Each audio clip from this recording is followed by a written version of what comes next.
Welcome to Do Your Dailies, the podcast designed to help you on your journey of addiction recovery. We're going to go through the big book of AA and use our collective experience, strength, and hope to help you understand what addiction recovery really looks like. So grab some snacks, sit back, press play, and dig deep. Thanks for being here.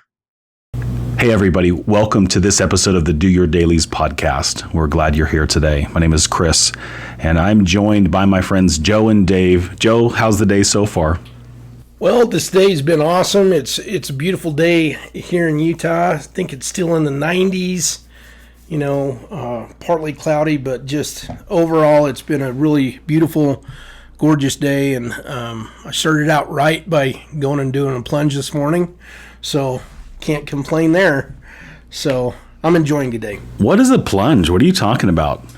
So they've got like streams and rivers here in Utah that are fed by the ice melt up in the mountains, and I went to one of the local rivers and I just got in up to my neck, and I just marveled at the exquisite coldness of the water for about 8.5 minutes, and I was like, I'm done. And that was enough for me. That's awesome. That's awesome. Good for you. I think we've got some cold plunge enthusiasts that happen to be part of our audience, and I've done a few dips myself. It's brisk, but have you done any lately? Oh, it's been about a month. Okay. It's been about a month.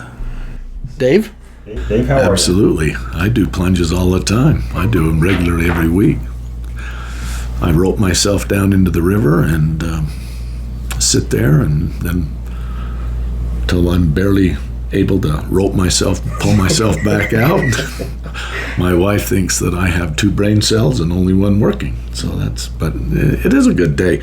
I will just say that we just passed the 4th of July, and I was in San Diego with my son and his family, and we were watching my grandson play baseball. And that evening we went to a baseball game, an MLB game, and I just sat there and watched and just absorbed and took it in. Just America on the 4th of July in San Diego in Petco Stadium. Hot dogs and machos all around me and popcorn, and just watching the professional ball players take batting practice, and then just watching the smoothness with which they field the ball and throw it, the preciseness. And it was just I'm just grateful to 2 things that really come to mind. I was grateful that night, very, very grateful to be an American, to be able to celebrate whatever that means. I don't know if the 4th of July means baseball and hot dogs, but it sure felt good, and to stand up and listen to the national anthem. A young lady sang it, and boy, did she hit the notes, and it brought chills. God, still feel it. And the other thing, quite frankly, is I sat there and I looked at my grandsons and my son, and once again I'll say that I got invited. I was able to be there. Dad, you want to go with us to the ball game? And my vow these days is just say yes. Just say yes to those kinds of things. And so it may sound cliche, notwithstanding, I'm going to tell you absolutely without question that this program built the life-saving principles, and then they were shared with me, and I chose to apply them, and then apply them again and try to get them right. And if you were to ask me, why were you in that seat? Well, because I love my family, and because of the love of these principles that allowed me to live in such a way that I could be there. And so, yeah, my heart's full with that sort of thing, and just very, very grateful to have experienced that. So, I love it. Thank you. Thanks, Dave. Yeah, it's good. It's been a good week. And so, to our audience, wherever you might be tuning in, and of course there's going to be quite a delay. You're not seeing this even in July, where here we are recording, but that idea of what we stand for, that idea of principles, things that are important to us, our values, whether it's as an American or any other citizen of this world. We've got to have character. We've got to have priorities. We've got to have values.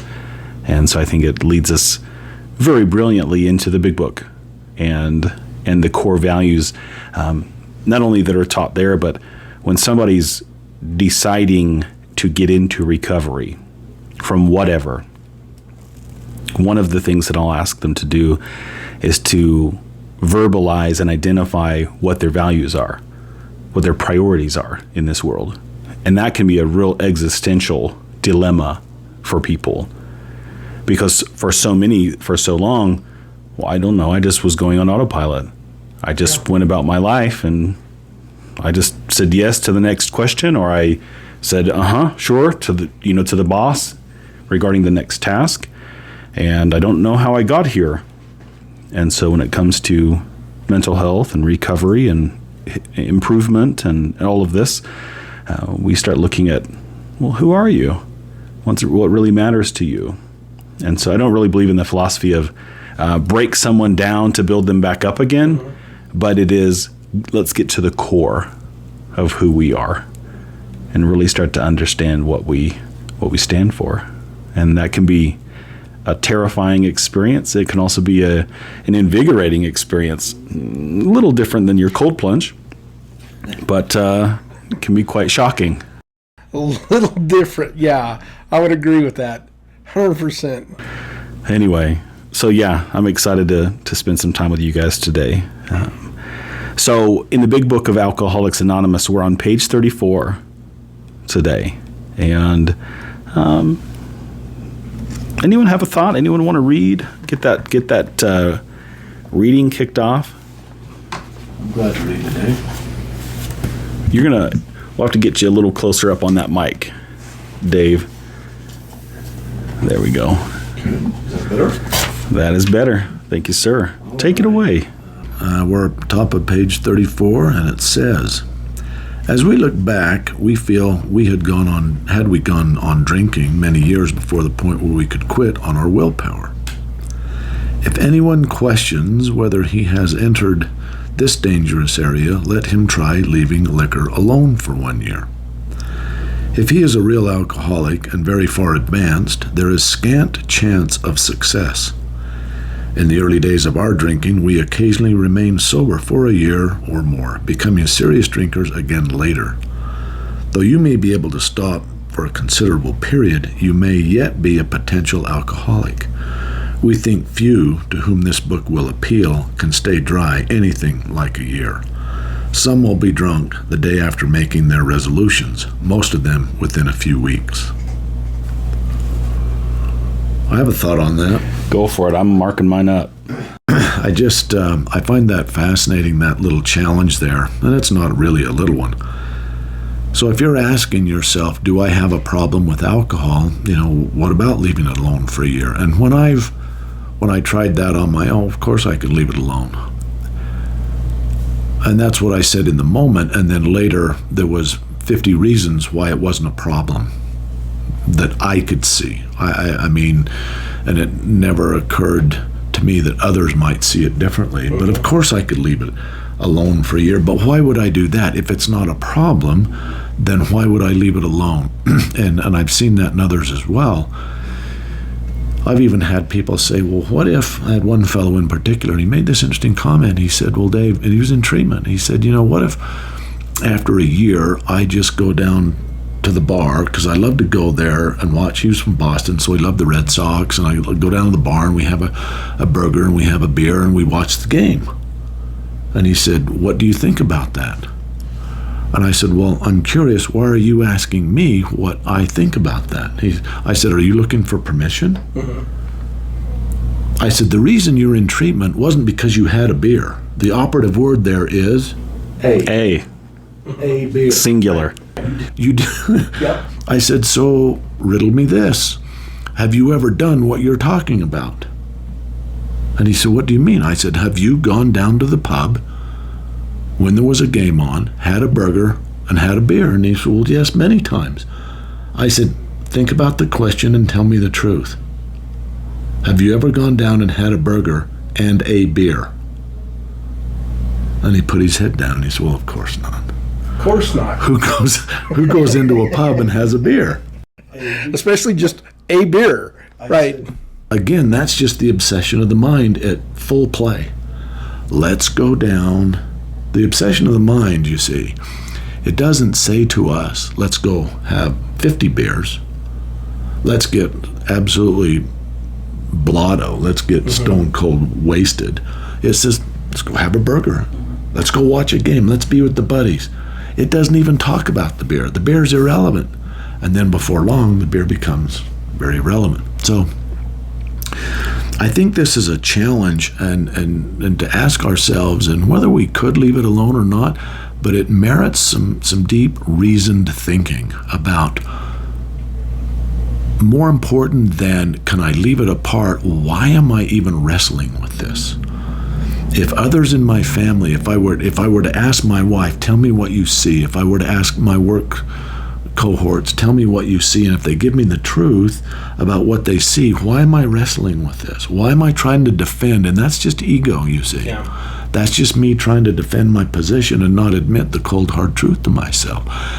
So for me personally, it's not about the year. It's, why is this such an issue in my life? Why am I putting it before and potentially harming relationships or having it take life force out of the relationships that I have?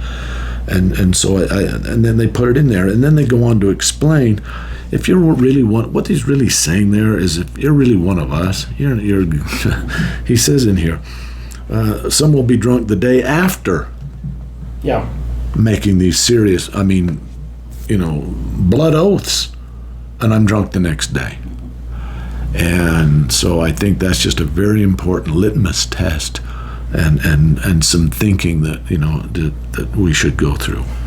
Well, I think to add to that, Dave, I want to make sure that as we're discussing this, that we're really honest with our audience, and also saying you've got to be really honest with yourself when you're asking yourself these questions, because if you're not, you're going to find yourself going in, yeah, I could do that. You're going to think that you're capable of doing that.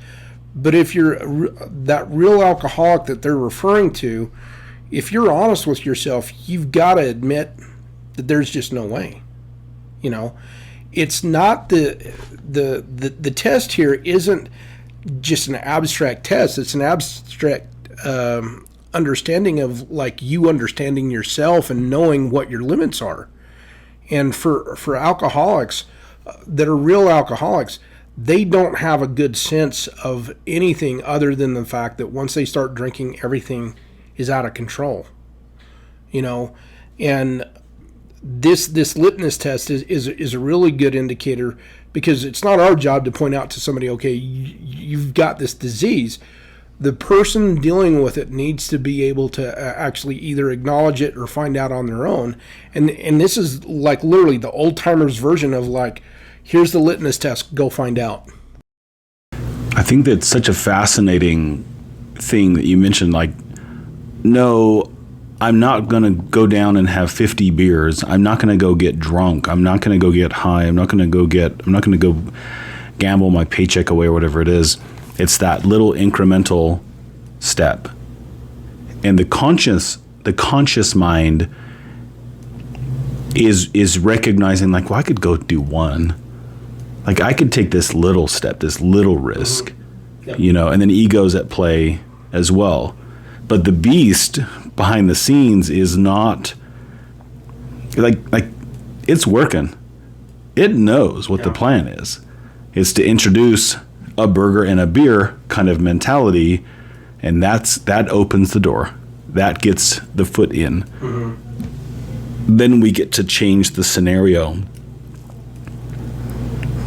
Once the fire's lit, once there's some heat there.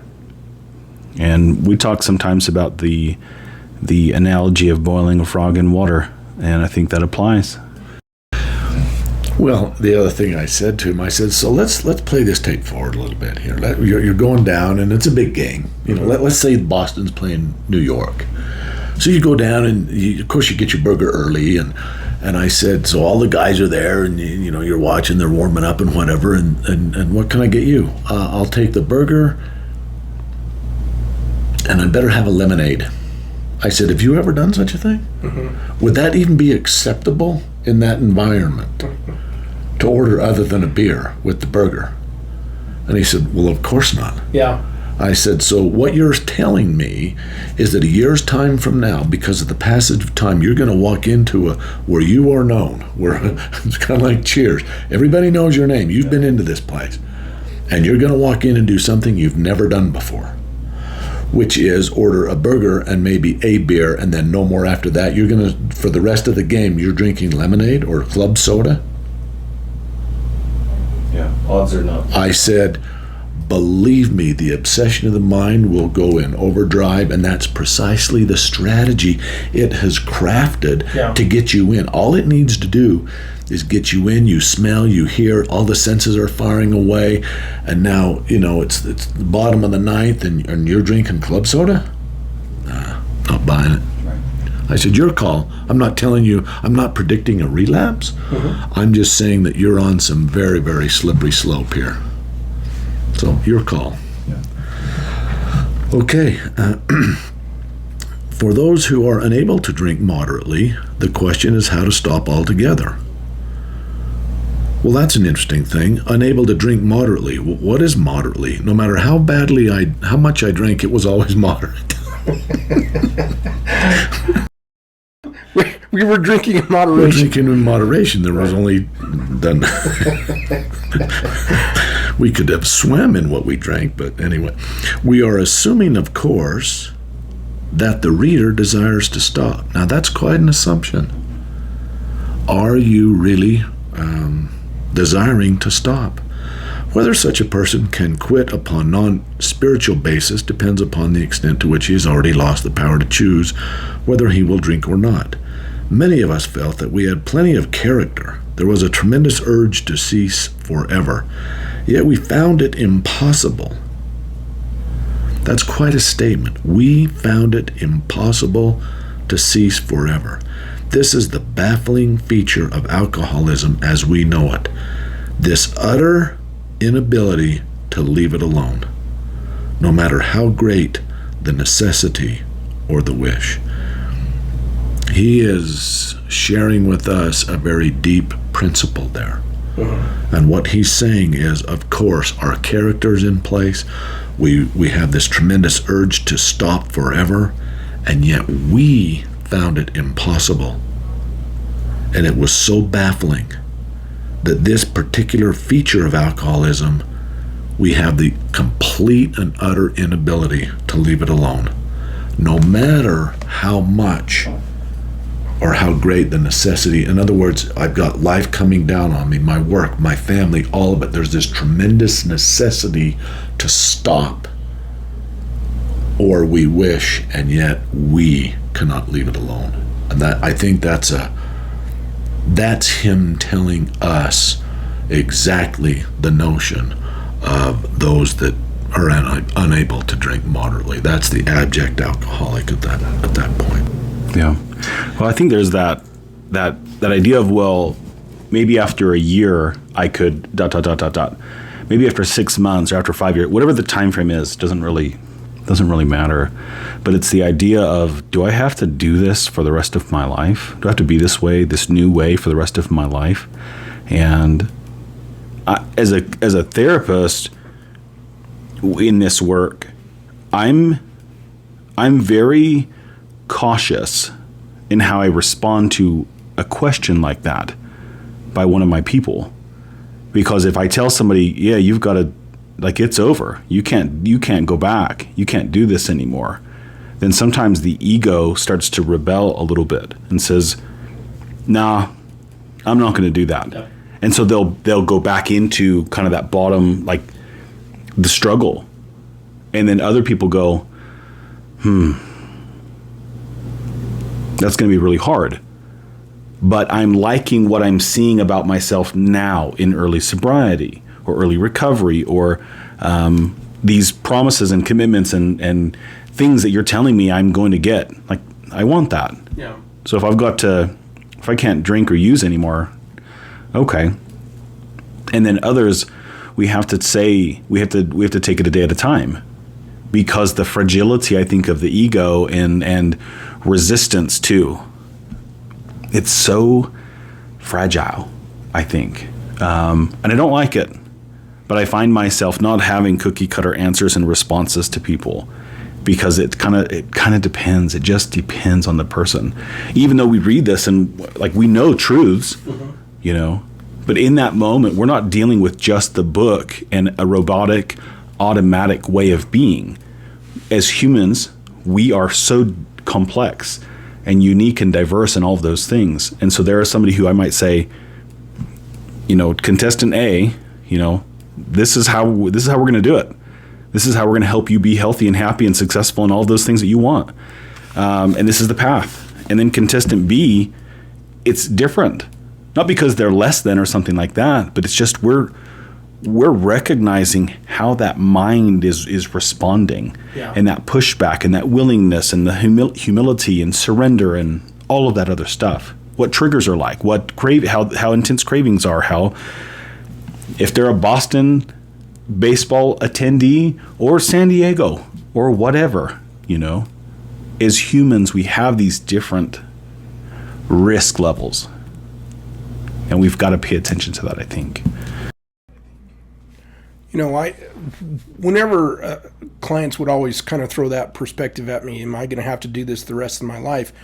My typical response, you know, very early on in my counseling career was like, well, if you're really dedicated to it, yeah, this is going to have to be something that you embrace. But if you want to make it manageable, I mean, thinking about this for the rest of your life is not manageable. That's something that's unmanageable.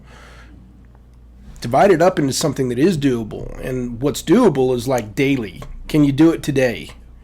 You know, and that really seemed to work for a lot of the people that would address that specific issues. Like, am I going to have to do this the rest of my life? The unique thing that I always really appreciated about that perspective is that I would also remind them that wherever they're at, it's always today. There's no such thing as tomorrow, because you'll sleep on it, you'll get up, and where are you? You're right back into today. So that idea of like just focus on today becomes like a really relevant and important thing, because for some of them in early recovery, you know that struggle all day long is like just huge for some of them, especially in the very early stages of kind of getting into this thing called recovery. And I always really appreciated kind of those questions, because helping them see like the manageability part and like that they can do it becomes really essential, because I think that's what they're also trying to help us understand here too.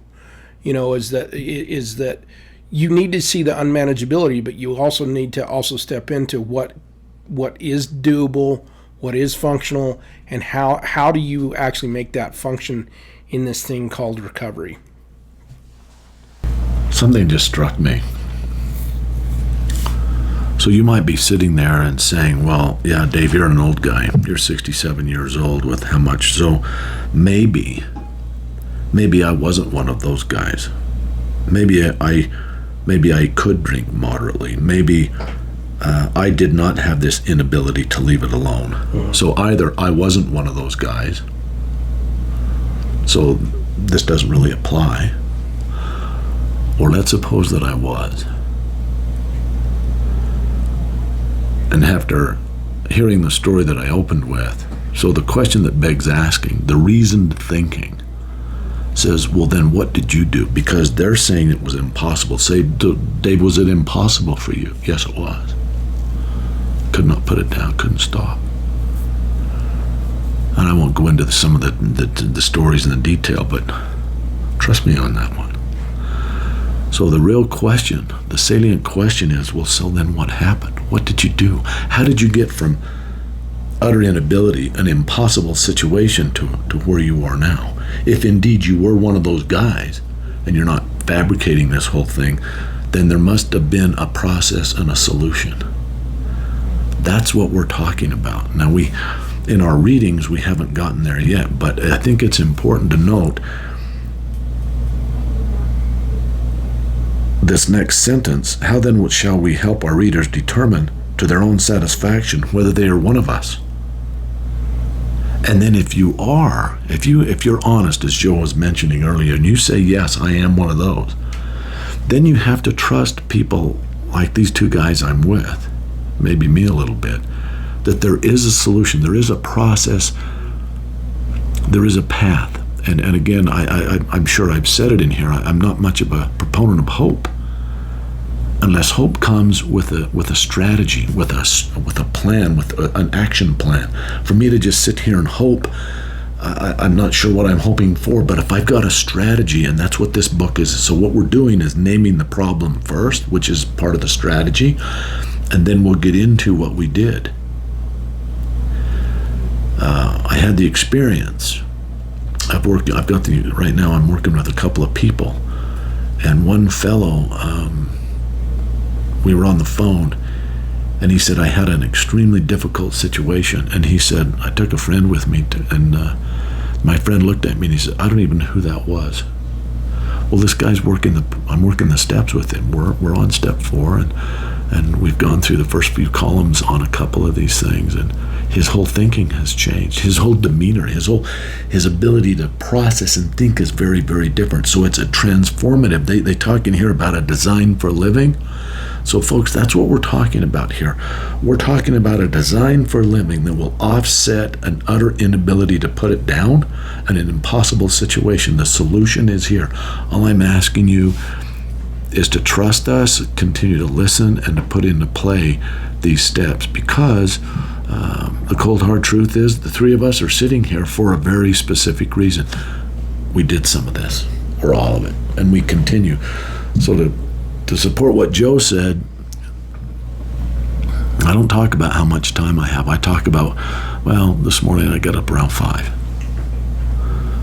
and I did my stuff, whatever it took. And so I look at it and say, it's about 5 now. So I got about 12 hours. And I don't mean to be facetious and coy about that, but it's about doing your work. Yeah.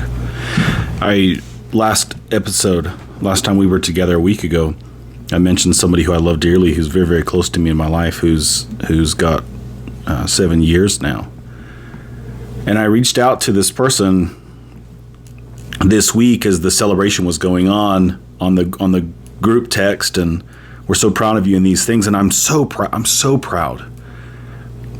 But it strikes me so often that we put a lot of pressure on that number of years. Yeah. And as a flawed human being who messes up continuously, who emphasized 3 years losing it, 3 years losing it, because of pride, because of ego, because of complacency and all of those things, I don't want to risk losing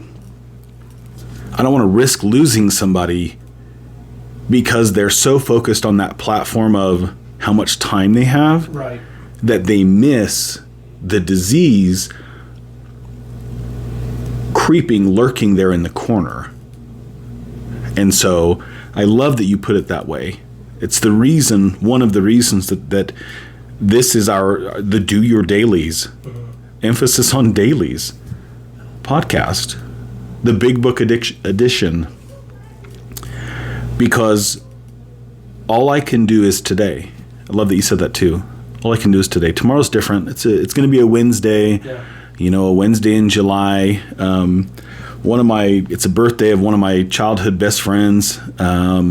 It's midway through the week. I don't know what else is going on. I'm going to have a couple of therapy sessions. I'm going to, probably going to get some paperwork done in the morning, whatever it is. But when I wake up and I meditate, I'm present. I have a spiritual connection first thing in the morning. I have some sort of movement. Sometimes that's some push-ups. Sometimes that's like some breath work. Yeah. Sometimes that's maybe going for a walk with the dog, whatever it is. But some sort of movement and fresh air and some sunlight. My goodness, it's a different day. It's a better day, right? The outcome is better. But I hope I'm less focused on the outcome when it's before noon. Yeah. I'm focused, enjoy it, experience it. Audience doesn't know this, but right before we started recording today, and David, you had come in, and we are how you doing? How was it? How was the week? And I'd shared with you I'd been out of town this last week with family, and we call that a vacation. I've got a 21-month-old toddler. There are no vacations. It's more work to go do those things. Right. But even when it's stressful and you're not sleeping well and she's not sleeping well and all those kinds of things, being in a new environment, those trees were beautiful. That air was so fresh and so crisp, and seeing the stars, and it was freezing cold. But I'm going on some tangents today. But we went to see the fireworks, and my 6-year-old, who is probably the hardest one to keep his attention, to get his interest, sat on my lap, and we watched fireworks, a pretty extravagant fireworks show. And I just sat there going, as we're both freezing, I just sat there going, this is a godly situation. This is incredible. That's what we live for. And I believe firmly, whether somebody believes in every principle out of this book or some of it, or I don't know, I'm interested. We'll see. We're hoping to relay the message of living a better life, whether it's freedom from alcoholism and addiction issues and whatever else it is, depression and anxiety. I don't think they're separate. I don't think these are totally different things. These are so intertwined. And so even to our audience, like, well, I'm not an alcoholic, but, why am I listening to these guys or watching these guys? This is going to make your life better. We're not selling you something. This is a free podcast. What's our benefit? Exactly. Carrying the message. Yeah. Well, I look at it very succinctly, and that is, we are working towards discovering what our true identity is. And whether you are an alcoholic or not, the number one thing I've heard in 30 years of working with the human condition is I'm not enough. The lie that I'm not enough. And I don't want to get too far off on that, but ask yourself, what is my identity? If someone said, who are you? Would you talk about work? That's not your identity, or your position somewhere. So what are they doing right now in the book? What they're doing is teaching us, giving us context to say, where are we? What's the truth about where we are? I'm going to read a couple more paragraphs, and then next week we're going to talk about our friend Jim. Now, Jim's an interesting character, and we'll talk about him next time. So I'll read through the next couple of paragraphs. How then shall we help our readers determine to their own satisfaction whether they are one of us? The experiment of quitting for a period of time will be helpful, but we think we can render an even greater service to alcoholic sufferers and perhaps to the medical fraternity. So we shall describe some of the mental states that precede a relapse into drinking. Obviously, this is the crux of the problem. Again, mental relapse, that's the obsession of the mind. Yet again, that's the crux, the obsession of the mind. What sort of thinking dominates an alcoholic who repeats time after time the desperate experiment of the first drink? You see, that's the only thing the obsession of the mind needs to accomplish is the first drink. Then, remember, if you go back to what we read before, then the allergy kicks in and the obsession of the mind can take a break until we start. But the whole cycle, by that time it started. It's gone, and we're off to the races. Friends who have reasoned with him after a spree which has brought him to the point of divorce or bankruptcy are mystified. These friends are mystified when he walks directly into a saloon or into a bar. So in other words, he's on the brink of utter destruction, and where does he go? Well, I think I'll go have a drink. I'm bankrupt, I'm divorced, I'm fired. I think a drink would help that. But you see, that makes sense. To those that don't understand us, why would you do that? So the reason they're mystified is because they don't know how I think. Drinking is not my problem. Yeah. That's my solution. I'm about to get bankrupted. I'm about to get divorced. There's a lot of pain with that. I know how to fix that, and I can fix it right now. And I can get numb like that and understood that after I come out of it, I'm going to have other issues. But right now, I can fix it. So The reason they're mystified is they don't understand the obsession of my mind and the alcoholic thought process. So I've said many times, never had a drinking problem. That was my solution. My problem is over here. I used alcohol to solve the issues temporarily, and that's a lie. It never solved anything. It numbed me out. It just provided a hiatus from what was going on, knowing full well that when I came out of it, that was going to be even more so. There's even more problems. Why does he? Of what is he thinking? And that is precisely what the alcoholic is thinking. I know exactly how to fix this, albeit for a short period, but I can fix it. So I would just invite you to give that some thought and say, where do I stand in that regard? Is that how I think? Is that what I've done? The other thing that I would just caution you on, and this is a very tried and true principle, and it's what I call revisionist history. So when I'm going back and thinking about my episodes and all of it, I revise what happened in my own mind to my own benefit, always. I reduce my culpability and my accountability, and I disperse it among anyone else that's available, or even not. And so I revise my history to suit my current needs. That's why it's so important as we work through this, is that we bring other people into the equation to tell us maybe some truth that we lost. And there's parts of the truth that I truly did not know. And earlier on, we read about, in the doctor's opinion, we don't know the truth from the false. I've told so many lies and I've fabricated so much, whether by design or not, I don't even know what's true. And if you ask me, why did you go in there? Sometimes the truth was, I have no clue. I just went. Because it's my autonomic nervous system, it's my survival mechanism, that's what I've done. It's rinse, repeat, and wash over and over and over, whatever that saying is, and that's just what I've done. So it was just automatic. So give this some thought. This is a powerful section. I think this is when we really start to dig in and start to tell the truth about our own situation to the best of our ability. You used a couple of words that I want to highlight. You said fix, and I think you said resolve or like deal with or heal, something along those lines. And you said it well. In the moment when that stress level hits us and it starts to creep up, we just want relief. We want the pain to go away. And every action in this world is doing one of two things, which is seeking pleasure and or avoiding pain. Yeah.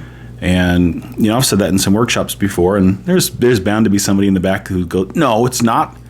And the wheels start turning and they start throwing out ideas, and we dissect each of those, and well, it's true. And to a listener, to a viewer, really ponder that. And if you find there's an action, there's a behavior in this world that's not seeking pleasure and or avoiding pain, send me a message and we'll argue a little bit. We'll sort through it. The goal isn't to argue, but it's to recognize what we need as human beings, what we're pursuing and what we're avoiding. And perhaps why is the next level to that.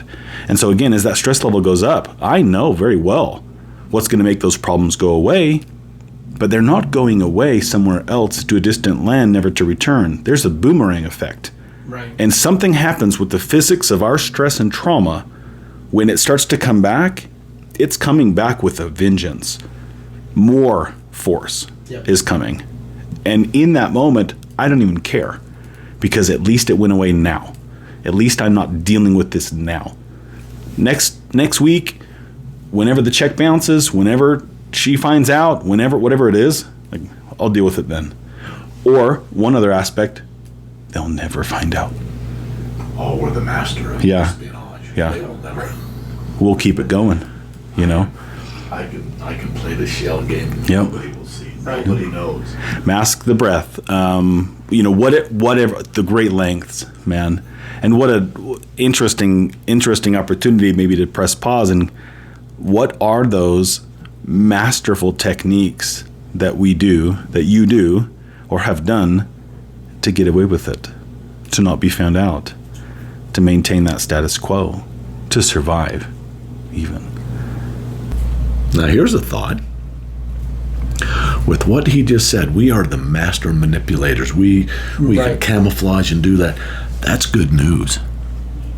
You might say, well, what are you talking about? Look at the ingenuity. Look at the passion. I'm not saying get rid of the ingenuity, the passion, and the ability to do that. Just pivot it a little bit. Turn it to good. All the time. I mean, my ability, now I'm not good at it anymore. I'm kind of rusty, but my ability to craft a story. My wife said to me once, she said, do you really believe that I believe what you're saying right now? Do you really believe that?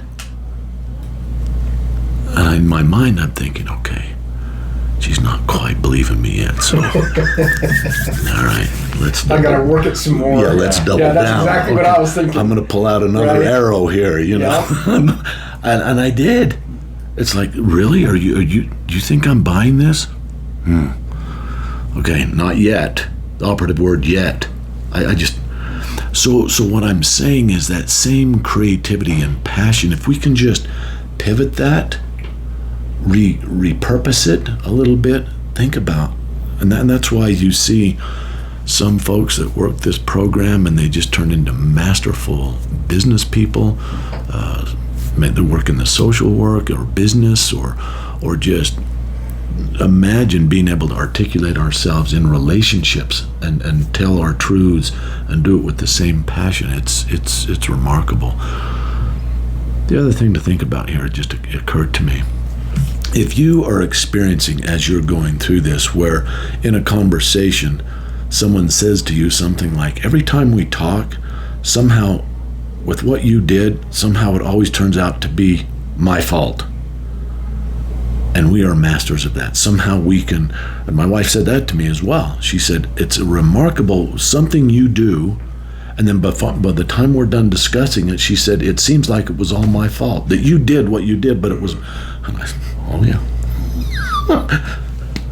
That's how we survive. That's how we maintain. So again, it's just, these are some part and parcel, some of the things that we do, and if you relate to some of this stuff, God bless you. You know, welcome. We're all in. And that's part of the fellowship, is that belonging, and it's not something that I'm thrilled to belong there. That I've walked some of these paths, and let me make sure I say this clearly. I sure wish I could have gone through a whole lot less trauma and pain, and some of it happened to me and some of it I did, right? Probably the majority of it I did. Let's be honest here. I wish I could have learned those lessons without having some of that, right? Those stops on the tour. But given all those circumstances and given where I've been and what I've done, man, I'm glad to have a support system like this. And we want you, listeners, we want you to feel welcome. We want you to know you belong. Again, I don't say it with all the bells and whistles of like, this is the club that you desire to belong to. No, it sucks. It's sad because there's been a lot of heartache. There's probably been death. There's been despair. I know that. But we're here, and you're not alone. You know, going to that concept that you're not alone, I think how we ended it with that whole idea of like, this is the way we think, you know, that's the one thing about the fellowship that like really has redeemed me, because I'm like, I'm not alone. I'm amongst people that think and act and literally react the way I do. You know, I felt for a very long time that I was the only one that was like so absolutely out there, you know. And then when I came into AA and then people started sharing their stories, and especially talking about all the absurd things that they did, the thoughts, the actions, just the demonstrative, like self-destructive attitudes. And I was just like, I was captivated. I've got to be honest. I was absolutely captivated, because I was sitting there and I was going, you know, that sounds an awful lot like the way I used to think. That actually sounds a lot like the way I used to react. And I started getting closer to these men and these women, and befriending them.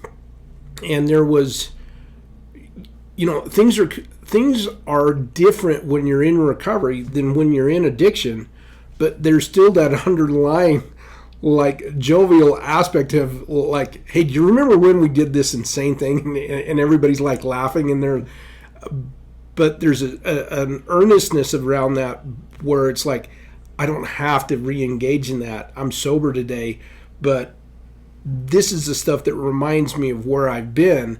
Certainly we laugh and we have fun about it, but there's a deadly concept of like just reality that's still waiting for us if we don't stay stopped. And that's the one thing that I've appreciated about Alcoholics Anonymous, is because it's a place that I go that reminds me I don't have to revisit that. But there's elements still in my character that are still very much connected to that idea that, where am I in this delineation between like the dark side and the light side, if you want to get like the whole Jedi concept involved in that. It's like we're constantly in flux with that. And that's the one thing that I appreciate about AA, is because it helps us all understand that, where we're at is okay, but we have a path that we need to go on that can get us well if we're willing to actually go on that path and live by certain principles, because it will get us well. We don't have to stay in the insanity. I think earlier some of the talk about kind of that autopilot mechanism that happens. Dave, you mentioned the autonomic nervous system. Like, imagine hiking and you see the trail. We know where the trail is. You can see it. Thousands of steps have been taken back and forth, if not more, right? You know where the path is. And if you pay attention, almost any hike I've done, right, any path, as you go, you see where the path used to be, right? It's dirt. Mm-hmm. It started to grow back over, right? It started to revegetate, or whatever the term is. But if you chose, you could still go that path. You might have even gone that path last year or a decade ago, whatever the time frame is. And our brain is no different. We're trying to grow new neural pathways to do different behaviors and allow those paths that we used to take that were destructive, that brought consequences and pain and all that other suffering and stuff we just didn't want those results. We're trying to, not, maybe the term revegetate isn't right, but we're trying to block those off. We don't want to go that direction anymore. We can still choose that. Yeah, and so that's why, yeah. And that's one reason that when we get to a certain level of stress, we go, oh, I know what's going to take this away, because that path is still there. Mm-hmm. Again, we're trying to blockade it. We're trying to barricade ourselves from that, but it's still there. Yeah. And so, again, why it's so crucial to have that daily opportunity to reflect. Like, this is why I'm doing these things. This is why I'm being different now. This is what I'm working toward, And it's so sad, too, because well-intentioned people, people that are doing very well, that have come a long way, have grown a great amount. The stress level gets too high, and it just takes them. It's enough to push them in that old path, that old direction, But yeah, there's hope. There's hope, and we can laugh at some of the old stuff we've done and be like, I don't know how I survived that. I don't know how I got through some of those things. Right. Yeah. Mm-hmm. But by the grace of God, here I am today. Here, and this is what we're doing. And I don't know what next time's going to be, but here we are today, and it's, wow. Yeah. It's amazing, So, well, where'd we end? We ended, what is he thinking? We talked about that, and then the next paragraph where we talk about our friend Jim. So I would suggest that we talk about Jim next time. I love the story about Jim. Jim's a good story. Jim's a good man, and I understand Jim. He's a quirky fellow, and I like him. It's one of the things I love, too, is, Joe, as you were saying this, I thought I was the only one, and I'm a big proponent of group therapy or support group, or doing things in a group, provided we have the same goals in mind. But when I'm in the hot seat, there's a tendency for the walls to go up, the defensiveness to go up, to me to kind of be resistant and go, no, not me, nope, or be nervous. When I watch Jim, right? When I watch the twin image of me who's sitting in the hot seat, and I can kind of be the onlooker, right? But I'm paying attention. I'm not defensive because it's that poor sucker, right? Right. Yeah. But I'm going, I really connect with what he's saying, or what he's been doing, or what the therapist is saying, whatever it is, I really get that. So I'm doing this work by proxy, right? Mm-hmm. Because I'm paying attention. And I know I'm going to be in that hot seat someday, but right now I'm not. Right. So, to you listeners, if you ever have that opportunity to watch someone else's story, to hear it, don't just watch it for entertainment. And I kind of have the curse of I can't watch movies anymore for entertainment. I've got the wheels turning. Oh, that's a cool therapeutic thing. Or that's symbolic of such and such. But I love it because I'm trying to benefit. I'm trying to take in and absorb some of those principles to improve, right? But if you have that opportunity to be there for someone else, apply their circumstances home. Personalize it, individualize it, because there will be benefit. Even when the names and faces and details change, there's growth happening there. Yeah. And we want that growth. We want that improvement. So, gentlemen, we will begin next time on 35. Thank you for being here today. Thank you for being so uplifting and edifying for me. This is a great benefit for me, and I so appreciate you. To our listeners and audience members, we love you. You're not alone. We're here, and we might be three knuckleheaded strangers that you've never heard of before and you may never meet, but I feel very confident in saying you are loved, and we pray for you.